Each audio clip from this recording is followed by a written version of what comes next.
정부가 지난해 부동산 대책을 통해서 단기 임대사업자 제도를 폐지했습니다. 1년이 지나서 임대업자 등록이 속속 말소되면서 이들에게 이른바 종부세 세금 폭탄이 날아들고 있다는데 임대업자들의 하소연이 이어집니다. 현장 추적 차순우 기자입니다. 4년 전 38평 대지에 지어진 5층 빌라.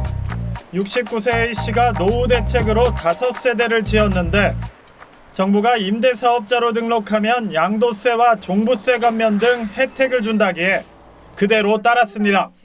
그런데 내년이면 4년 단기 임대사업자 자격이 말소돼 세금으로 연 450만 원을 낼 상황입니다. 정부는 임대사업자로 등록한 다주택자에 대해 단기 4년, 장기 8년 동안 임대료 인상을 5% 이하로 제한하면 종부세와 양도세 혜택을 줬습니다. 하지만 지난해 7월 단기 임대사업자 제도가 폐지되면서 졸지에 다주택자로 돌아가 종부세 폭탄을 맞게 된 겁니다. 세금을 연 500만 원 내고 나면 한 달 40만 원으로 대체 어떻게 사시냐고요.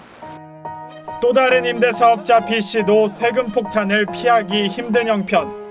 지난해 단기 임대사업 자격이 말소됐고 장기 임대사업자 등록 역시 거부당해 다주택자가 됐기 때문입니다.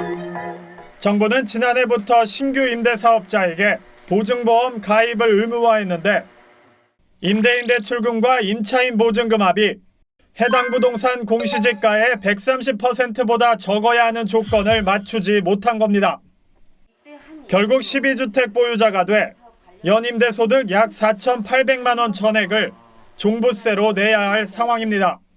근데 정부에서는 이런 세금을 내라고 우리한테 때리면 어떻게 감당을 하라고요. 혜택은 사라지고 조건은 강화되자 임대업을 포기하려는 영세업자가 많지만 그마저 여의치 않습니다. 양도세 중과를 피하려면 임대업자 자격 소멸 후 6개월 내 처분해야 하지만 다세대 건물 구매자를 찾기가 쉽지 않은 겁니다. 양도소득세가 세대세율 나오면 70~80%까지 나올 수 있으니까 메리트가 없죠.